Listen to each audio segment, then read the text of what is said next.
All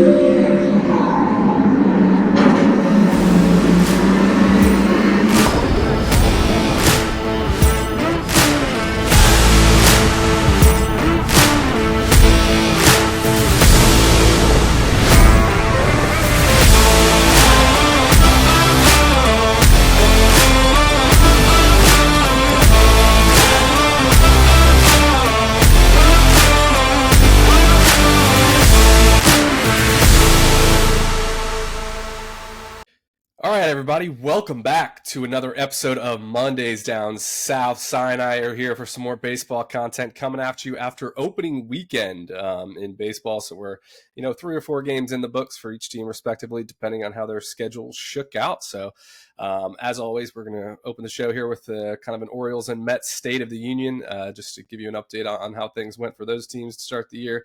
And then do some overreactions / top storylines of what we saw this weekend. So without further ado, I will kick it over to my co-host to see what he had going on here for the baseball weekend. Sure, yeah. I mean, I was just hyped. I'm just hyped to have games on all the time now. I was actually so sad. It's funny. Yesterday, I was like, "Oh yeah, I can't wait to watch some baseball," and then I had to remind myself that since it's April, you don't always get them every single day, and there's more breaks. So unfortunately, I didn't get my Mets yesterday, but great opening weekend. I had to make sure I saw Juan Soto's opening at bat. That was enthralling as always. The usual get up there, work the count, and get on base as he always does. So it was beautiful. Do you want me to start with my State of the Union and then go back to the O's, or how do you want to do this? How about I kick off with like a quick rant on opening day. I teed it up last week, so it's somewhat repetitive, so I'll keep it quick. But I think this was like the most poorly done opening day in baseball history on a few different levels. The way they staggered the schedule, first of all, where every single game basically started at 3 or 4 o'clock, and then you had one game at 7 o'clock, which is fine if you want to do a standalone with the defending World Series champs. Like, that's fine, I get it. And then just 2 games at 10 o'clock. I thought it was awful. You got to have games like rolling at different times throughout the entire day, starting at 1 o'clock.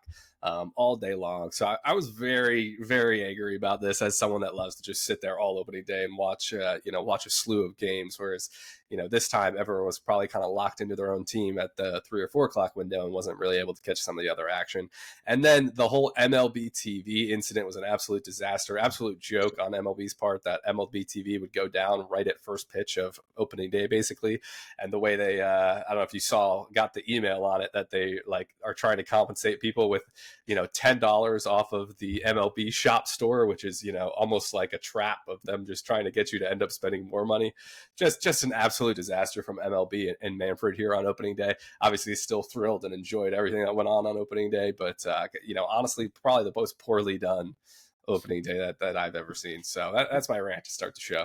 Did you see with the MLB TV that there was people were sharing on Twitter that there was an open, like, when you went to the site to log on, it was saying, "Hey, we're sorry, we kind of dropped the ball here on opening day," or some baseball pun. But then it still was giving a link to sign up for an account if you don't already have one, which is just straight comedy to me, because I'm like, first of all, you should be apologizing way more than you just did. It's the first game of the season. People have been sitting here waiting to start it, and the moment the game starts, you get it wrong. And the other issue is, if you have a bug like that, you would think you would have a big technical team ready for this because it's opening day. How did it take them an hour? I mean, we were halfway through our game before it was working, and I was getting so frustrated because I'm like, I'm glad you brought this up. I was. It's a good thing I was in good spirits because I was able to find a way, thanks to you, to watch the Soto at bat, or I would have been fuming. It was ridiculous, man. I don't know how. And then the $10 MLB shop, I totally agree with you. It's a trap. Why wouldn't you just give us $10 back on a membership, or just give everyone a $10 refund or whatever it is? Yeah, there's so much bad with this, but yeah, shout out my boy Ricky Johnson, who's the king of the third party streams. He's always got something in the works, so he came through with something for him. But yeah, that was a mess. Really disappointing. But like you said, I totally agree with you. I've never seen something that was on like this big of a scale that took so long to fix. You know what I mean? Like that's wild to me. But anyway, still fun, and we're into the season now, so we could get over it. But we can start to enjoy it a bit more. And the other thing I'll give MLB TV credit for, though, is like, not with all this, their streaming like platform for the games is like well ahead of the curve in terms of streaming platforms for sports, and they were ahead of the curve a decade ago. They're the ones that kind of set the standard for a lot of streaming services, and actually a lot of companies apparently use them. From what Shrieker has told me, shout out to my software engineering brother. But so in that sense, I'll give them credit, but you just can't do that on opening day. But moving on to bigger and better things, which is the actual baseball itself, I think it was a fun opening weekend, especially as a Mets fan. I'll jump into our State of the Union. Obviously, you can only read so much from the tea leaves in the first 3 games of the season. We had a great matchup against the Houston Astros, who I'm very glad I changed my playoff pick to make them a playoff team for me, because you were not wrong about that rotation. The Fromber, Hunter Brown, and then also I always mess his name up. The third starter who throws all the junk. What is his name? Do you have that down pack? I don't know who started the third game. Was it Arrighetti or Blanco? Arrighetti. I was Yeah. messing with Arrighetti's name. Arrighetti looked really good on the third game, just with the way he mixed up the junk. I always mix up his name. But the main thing with that I'll say is it was a fun opening series. Obviously, Juan was the emphasis because everyone wanted to see Juan with his 15 million or 15-year, 80 million, $800 million contract. Let me rephrase that. Um, and that was amazing. He obviously did Juan Soto things, even though the rest of our lineup pretty much struggled. Was in a slump to come out of the season, which you could see sometimes with teams.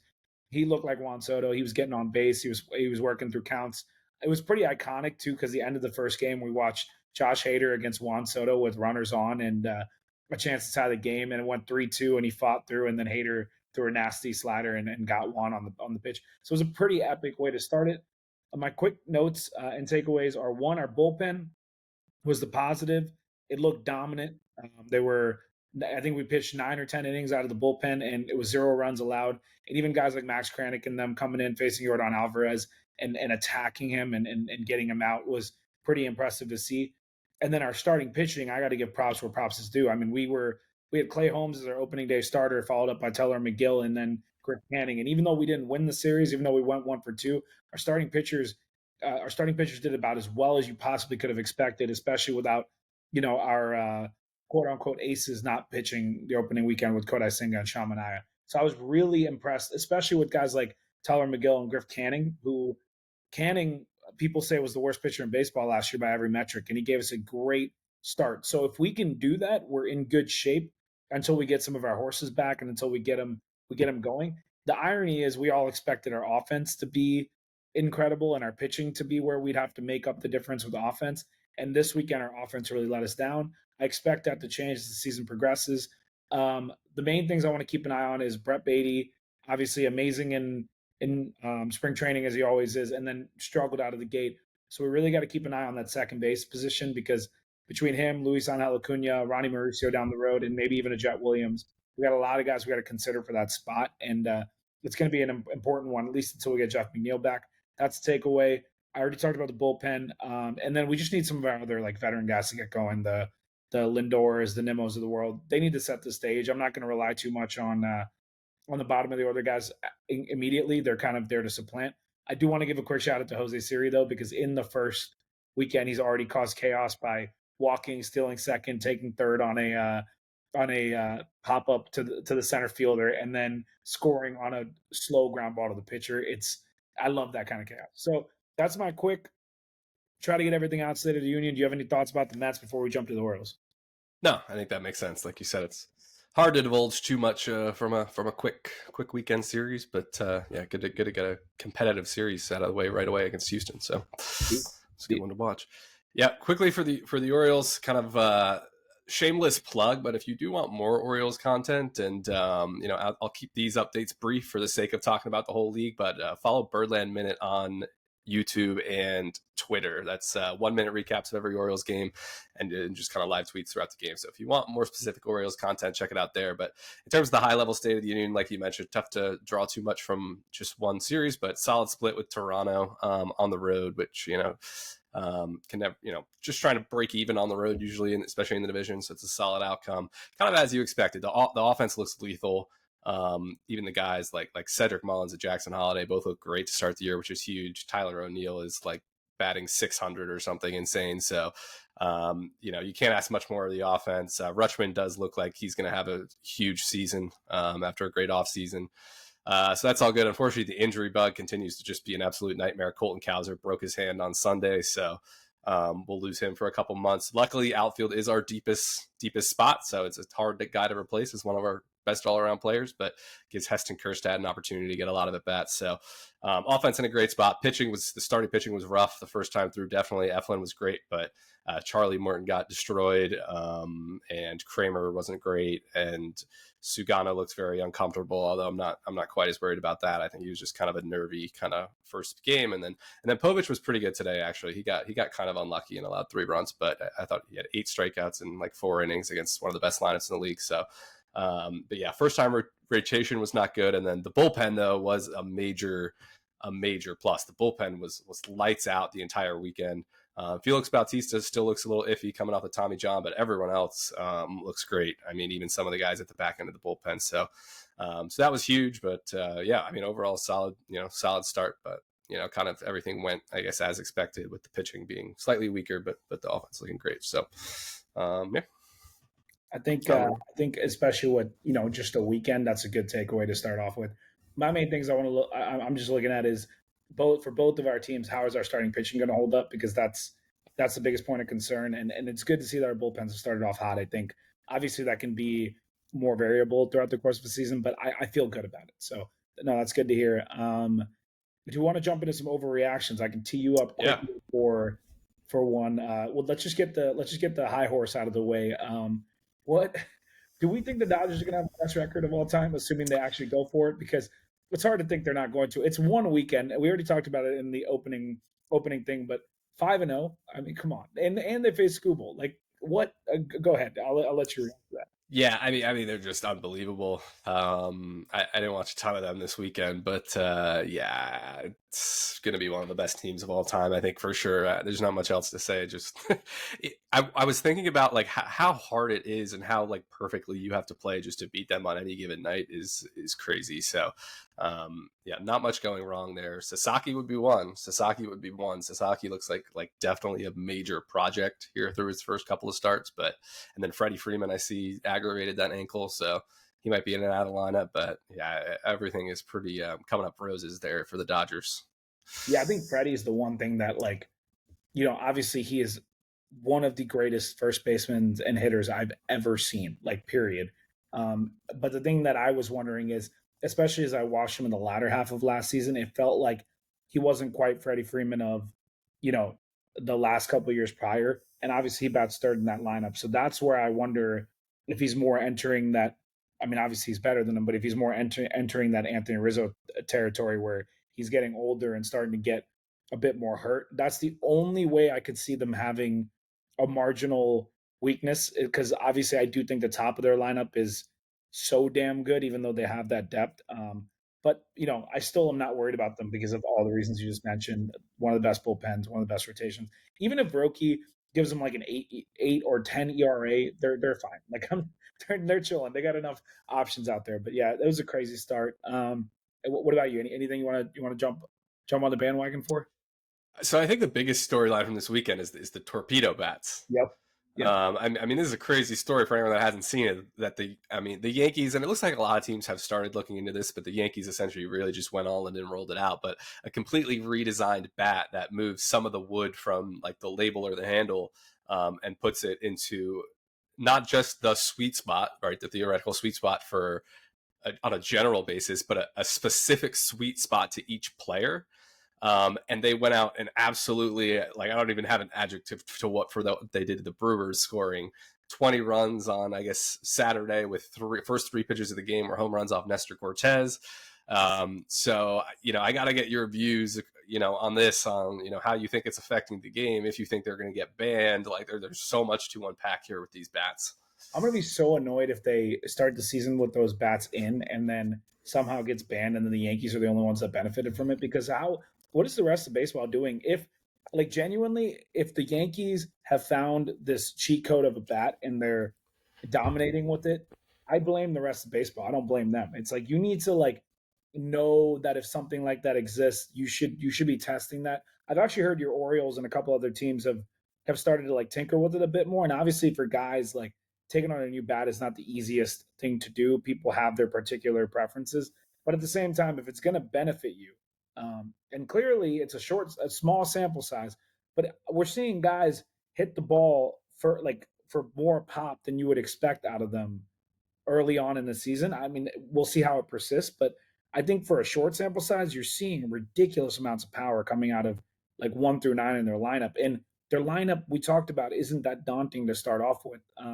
But especially Aaron Judge hitting 4 home runs in the opening weekend. And I don't even know. I heard he's using the same bat that he used the last 2 years. And then you give the guys around him these bats that are giving him power. I do think that there's something to it. Like there has to be.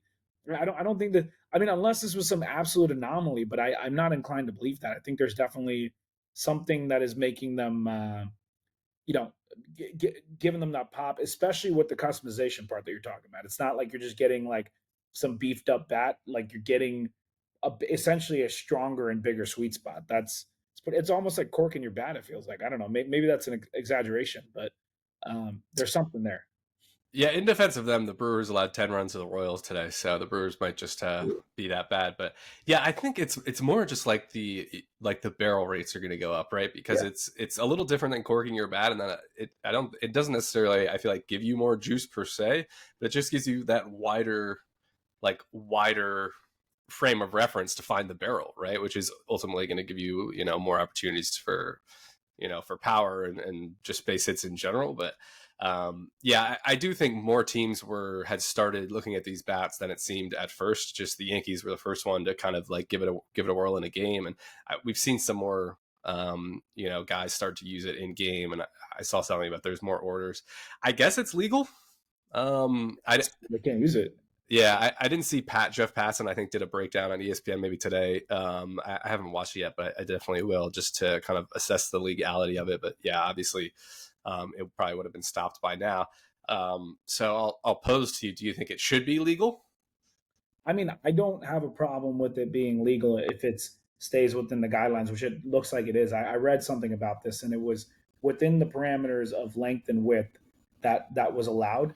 My only thing that I do worry about is if everyone in baseball starts employing this. And with modern baseball, the whole concept for hitters is barrel rate. Like that's what they preach to hitters nowadays. And hitters have gone away from trying to get on base with situational hitting to full on swinging with launch angle in mind every single time trying to barrel the baseball. So it could become incredibly unfair to pitchers if all these guys are getting this massive jump from these torpedo bats. So that's the one thing I'd want to test out. I do wish that the MLB did a bit of a better job of like, I don't know, like actually testing it in spring training and maybe in like the minor leagues before they approved it for the MLB in a way, just so you're not just live time experimenting and then kind of seeing what happens, especially. And to be fair, like I can't be, even though I hate that it's the Yankees, I can't be mad at them because they're not doing anything wrong if you're allowed to do it. If they're getting a competitive advantage early, then that's smart on their part. And it was pretty bold of them to adopt them. The first game, the opening weekend of baseball, you got to tip the cap to that. So I can't say I would want to make them illegal, but the thing is, I also can't be definitive yet because we need to know more about like how much it's truly helping. So I almost feel like I wish that they would not allow it until they test them more and things outside of major leagues. Because it's already difficult enough for pitchers with this modern era of the way people are swinging the bat, and then you give them that advantage. It feels like a lot. So we got to test that out a bit. Yeah, I think that's a great point. That's one of my worries, is that this like just kind of ruins the season to an extent, almost how PEDs and things like that change the game so dramatically. I worry that happens like you mentioned mid-season, and just kind of throws off that entire year. But yeah, I'm not here for this. I'm trying not to just be like bitter that the Yankees started doing this, but like Anthony Volpe is the best example. Like that, this is a guy that has been terrible through 2 or 3 years in the big leagues so far, because he can't ever find the barrel. He's hitting everything off the label. And now they've just moved the barrel into his label so that he can all of a sudden be hitting barrels. Like like you mentioned, the whole point about hitting is to like find a barrel with as much bat speed as possible. And the good hitters are the ones that do that. The bad hitters are the ones that don't. Anthony Volpe does not find the barrel, so he's a bad hitter. And now all of a sudden you're making Anthony Volpe a good hitter just because you're moving and changing where the bat is. That just is completely like anti-competitive for me, as to the purpose of baseball. So that's why I'm very against this. That's a really good point too, because then when you think about pitchers, like the whole idea for a pitcher is you're facing major league guys who are going to put the bat on the ball when they're good. If you can't, the whole idea is you want them to make weak contact. You want them to hit like parts of the bat. That's what you're taught as pitchers. That is very unfair to them when you think about it. Like if you get someone jammed, but they just happen to get jammed all the time, as you mentioned, and they make that the barrel, that's so unfair to the pitcher. So I agree. Yeah, that's the hitters get enough of a enough of a competitive advantage nowadays with home run rates going up every year or whatever it is, and pitchers are already trying to throw like 100 miles an hour. Like I worry what this means for pitchers if you're going to kind of put that pressure on them. Yeah, it turns it into a situation where you can tell a hitter be like, all right, all that matters is just like swing as hard as you can and don't worry about where you hit the ball on the bat. And we're, as a front office, going to like build a bat that, maximizes that, which is just like, it just completely takes the skill out of the game.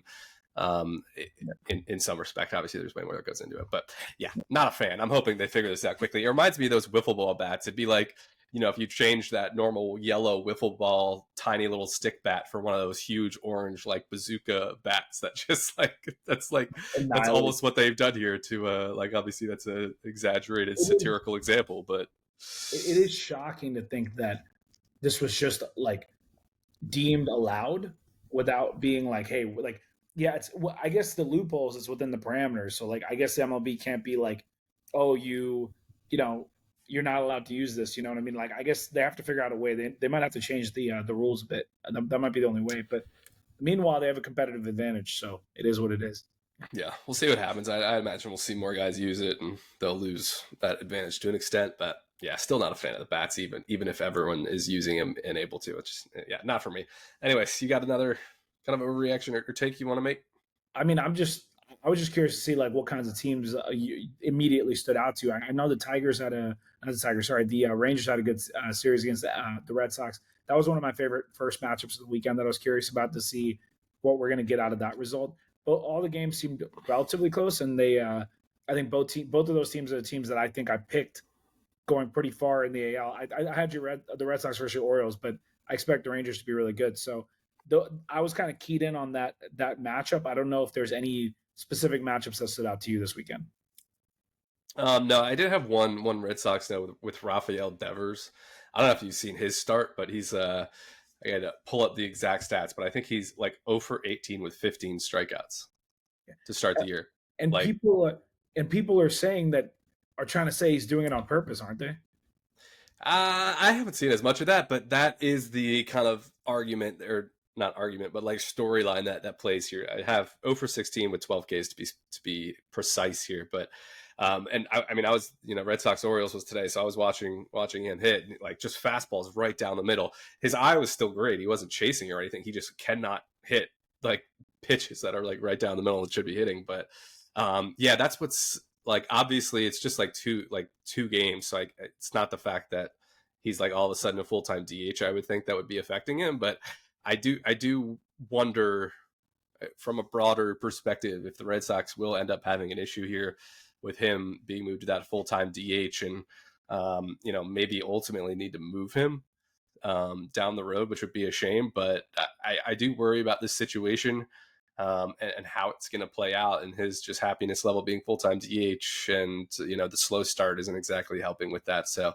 it's something I'm keeping an eye on. Yeah, I think once he found out he was a DH, there could have been a world in which he was way less motivated to maybe be as like conditioned and ready to hit coming into the year. That could be part of it. This is weird though, because Devers I think is one of the best hitters in baseball coming. Like prior to this year, because the Red Sox haven't been as good in the last year or two, I don't think people have paid as much attention. But even year one when he came up, I was absolutely blown away by his eye for the plate, his feel for the game, his power, his effortless hitting. And it is shocking to me that a guy like that is, putting up numbers like this. It doesn't even seem real. You know what I mean? It's like saying I'm not going to say he's as good as Miguel Cabrera, but he gave me that kind of feel when he came up. And to say Miggy Cabrera starting the year doing that, it just doesn't seem real to me. So I'm just curious. I feel like I don't want to. I mean, this is an overreaction segment, so I get it, but I think he'll figure it out. I also think this team is so good that like he's gonna want to be a part of it. It might just take some time, especially if he was unmotivated. I guess they also just don't have anywhere on the field they can put him, can they? Because he like they're just so loaded across the board. He would have been at third base or first base, and I feel like they got both of those pretty well handled at the moment. So I don't even know what the solution is if you don't trade him, as you mentioned. So I'm trying to think about that as well. Yeah, I think you just trust the process, though. It's like Casas at first base. Like he just gives guys days off at first base and third base, and like third base could end up being, you can call that a second base as well if you want to get Christian Campbell out of the lineup for a day, just give him a blow. Then you move Bregman to second and put Devers in at third. Like as the season plays on, he's going to get chances to play in the field, and I think he just needs to be patient with that and let it play out and appreciate that full time DH is going to take some of the strain off his body. So we'll see. But yeah, this is an egregious start, and I'm just hoping it continues for 2 more games, and then he can light it up. Yeah, But no bias there at all, right? Yeah, no, know about never. that. Did you see the Marlins, who arguably I thought were going to be the like by far and away the worst team in baseball, started off the year 3-1. I mean, it probably means nothing, but I just thought that was funny. Yeah, 3 walk-off hits too. Shout out my boy Kyle Stowers for the opening day walk-off hit on opening day. But I mean, one of my takes you queued me up beautifully is to like shout out some of these bottom feeding teams, right? The Marlins is one that you mentioned with 3 walk-off hits, but do you know how many runs the White Sox starting rotation allowed through, including today? I guess that's 4 games. I didn't even look. I have no idea. 0. Are you serious? The White Sox starting pitchers have not allowed a run through 4 games. I believe you can fact check me on that. I thought I saw a tweet about that earlier. And they beat the Twins like 12-0 or something today. I mean, 2-2. It's not like they're winning all these games, but White Sox starting rotation could be sneaky, and they had a really solid opening weekend. So It's almost as if they traded away one of the best pitchers of baseball and still are managing to not allow any runs. That's kind of a wild start to think about. yeah, they do have some interesting names there, I will say, and they have tons of really nice pitching prospects. But and the A's played well this weekend too, which I'm kind of monitoring the A's, and I'm actually interested to watch tonight's home opener for them out of the minor league part and see what that looks like. But they played really well in Seattle. Taking 2 or 3 on the road is a really good start for them. So we'll see if they could get close to 500 this year. Maybe. That would be impressive. I don't know that I believe they will, but that would be impressive. It's the offense I worry about. I am happy to see Luis Robert had a nice Sunday too. He got on the scoreboard, so I expect a big season out of him. I just hope he gets traded. That's my big thing. Like I want to see him in a place because I truly believe Luis is one of the highest potential players in baseball as a 5-tool guy. Amazing center fielder, can steal bases, can hit 40 home runs. He just did it 2 years ago. I want to see him in a good lineup because I just feel bad for the guy that he hasn't had that. Speaking of, I know you were giving shout outs to people that or teams that maybe, you know, fly under the radar. I want to give a shout out to someone who has not flown under the radar for most of his career, but has been a bit hurt.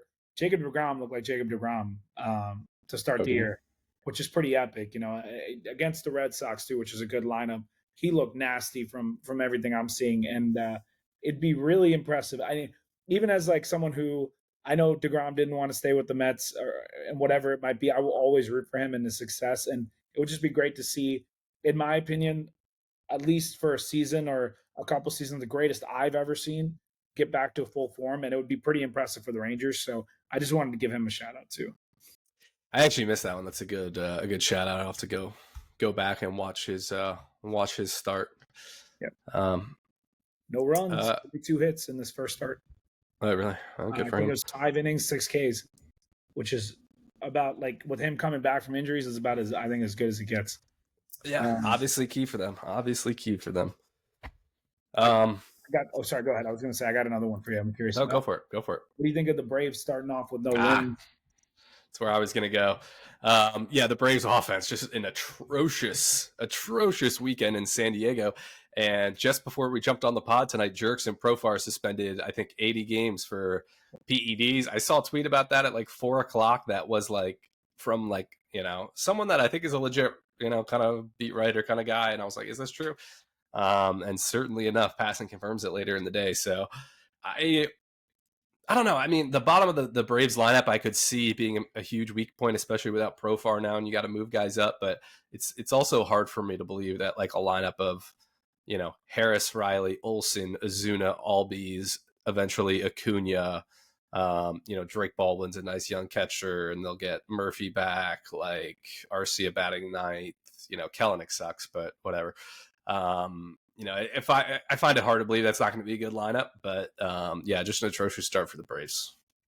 Yeah, I mean, all I can hope is that they continue to not have that chemistry. But as you mentioned, even last year with Acuna out, with Strider out, they still made the playoffs. So it's just my thing is if the lineup isn't great, I do worry about them though because they did do a good job of bringing up young pitchers who like Schoenbacher and guys like that who gave them a good like year. But my thing is, Chris Sale, as amazing as he is, the rotation doesn't scare me at all with the current construction, especially with Max Fried now gone.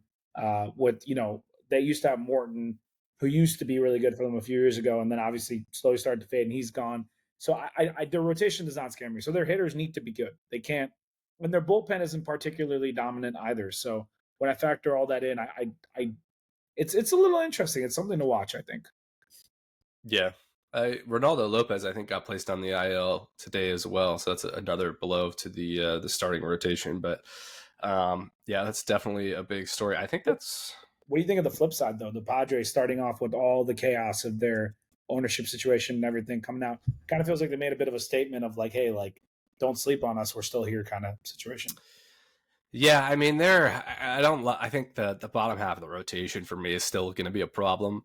I think they're really going to need some guys to step up, but the offense is still there. I mean, Jackson Merrill is like a superstar in this league. I think this year is, you would consider, I guess, last year a breakout, but that was his rookie season. So, I think he's going to take on a completely next level this year. He had a big hit off Sale on opening day, and then, he had an awesome home run to the opposite field over the weekend as well.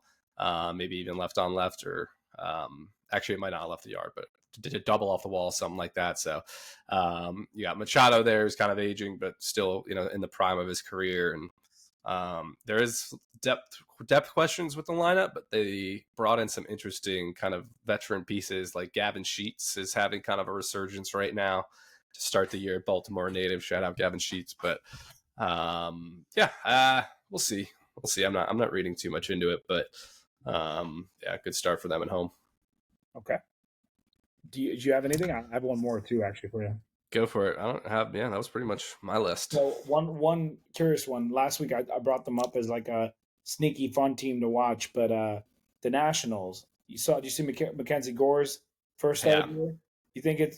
What do you think? You think it's time for him to break out and become one of those Cy Young caliber pitchers? Because he always had that potential, but then obviously had a bit of an up and down situation coming up to the majors, and that was the type of Mackenzie Gore that I think we expected when he first got drafted, and that was filthy, man. That's yeah, that was a ridiculous performance. But I've always kind of been on the Mackenzie Gore is overrated train, more so just because I feel like people treat him like he's already arrived, and that's just kind of because being on the Nationals, he's their opening day starter this year. But like he's still been like a high threes with like a really high whip, strikes out a lot of guys because he's obviously disgusting. But yeah, that would be great for him to take on kind of that number one starter role and actually kind of be a legit ace as opposed to like a bad team kind of just default ace. But that was against the Phillies division opponent. That was just a crazy performance. Unfortunately, the bullpen, which we know is going to be a problem, just completely imploded there. But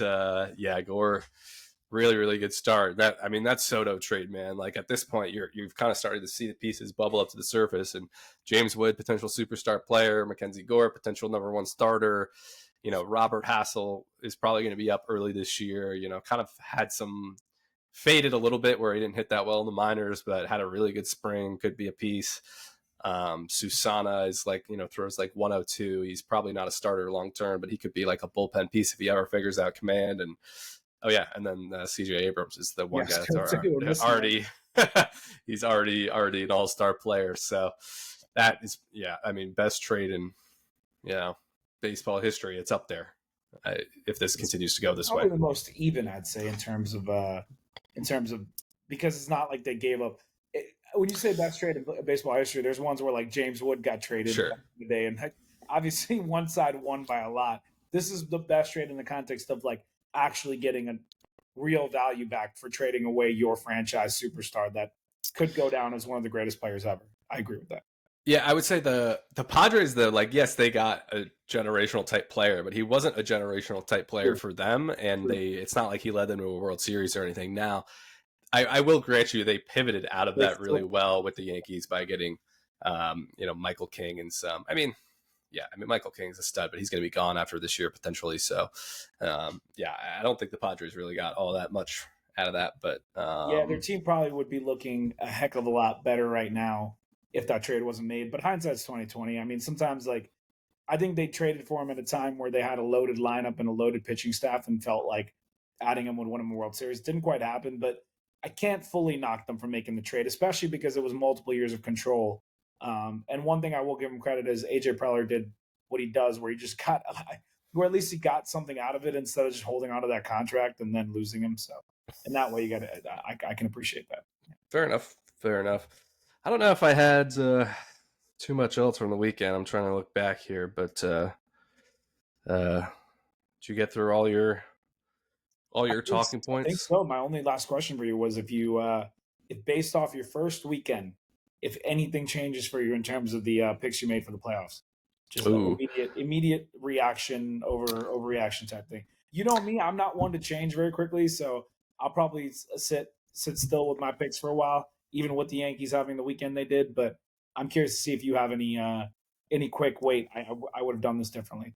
Thoughts? I I would probably be willing to bump the Mets over the Braves, actually. Not necessarily because of anything the Mets did this weekend, but just because of the Braves start and some of the injuries there, and just kind of thinking about it further.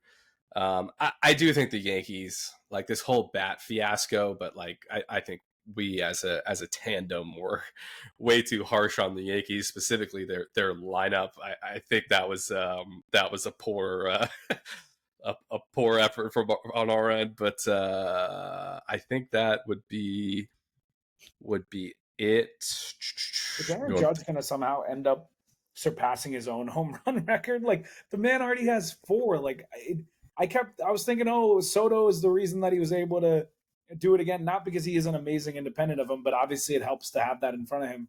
But it doesn't even matter for him. He just you can't. It feels like the modern day Barry Bonds, man, and that's saying something because a lot of people say Barry Bonds is the greatest hitter they've ever seen, where you get like one pitch to hit a night and you hit a home run off it. That's what Aaron Judge feels like now.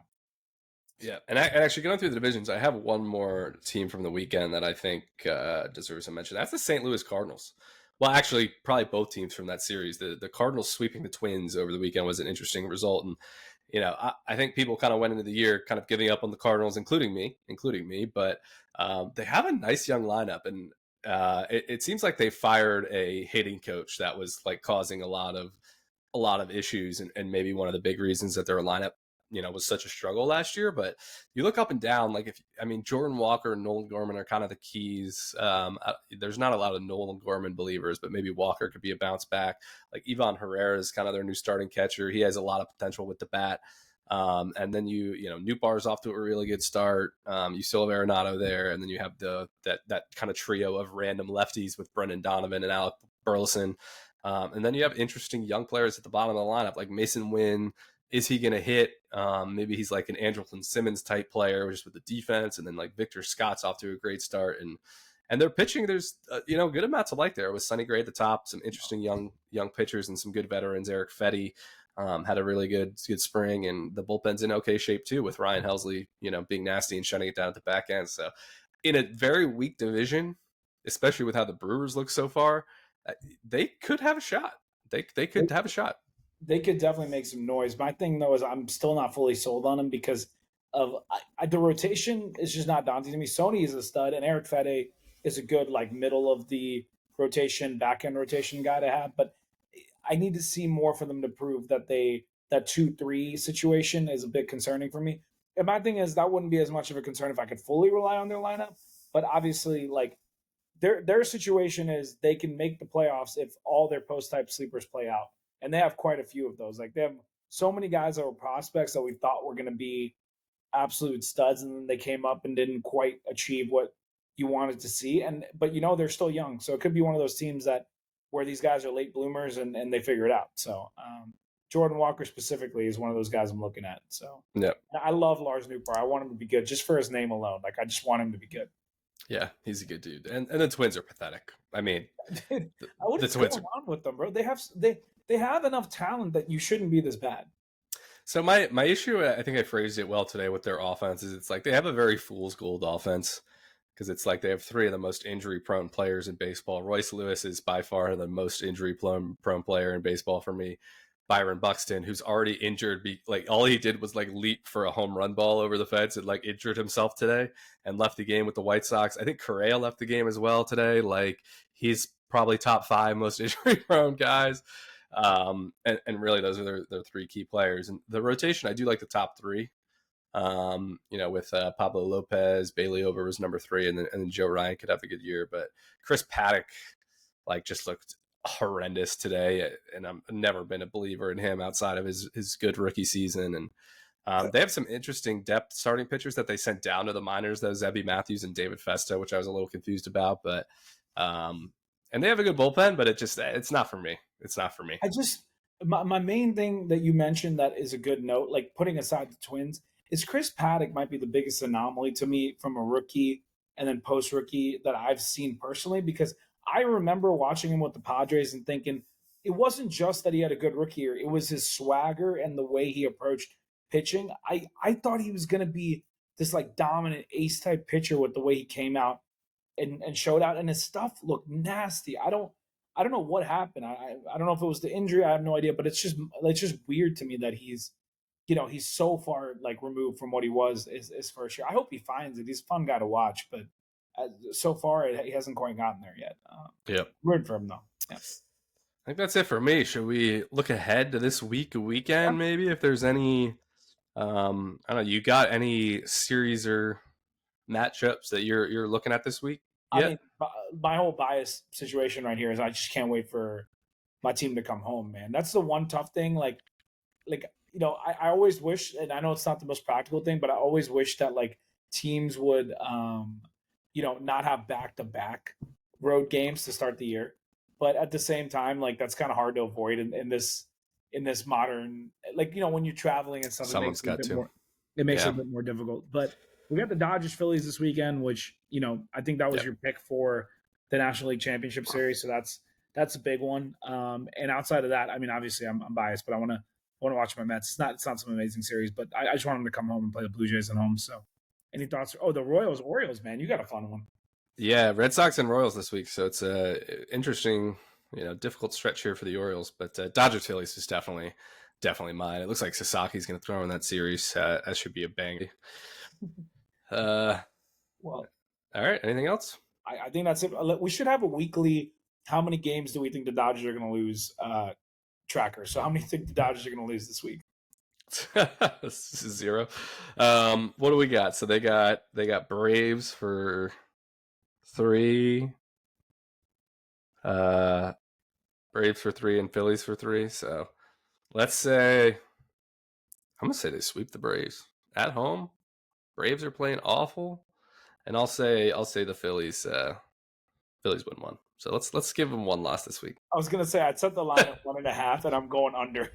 Yeah, I haven't looked at the pitching match. Although Sasaki is pitching one of them, so maybe I'll give the Phillies 2. I don't know. See, this will be the new MDS segment, the weekly over under for Dodgers losses. This will be a fun week to week thing that we can pick and see how quickly they break the record. Well, if you set the over under at 1.5 and you take under, maybe I'll take over just for the fun of it. Let's do it. Especially if I get one Sasaki game a week, which feels like a potential loss. We do a weekly beer bet on it, and then like just count it over the course of the year. See who wins. I love it. Starting a live segment. Sweet. I guess I know we want to keep these episodes tight. So a nice clean 40 minutes here for everyone. Anything else? That's all I got. Thank you, gentlemen. I'm just happy to have baseball back. Let's do this. Go Mets, go Orioles. Yes, sir. Thanks, everyone, for watching. That was Mondays Down South.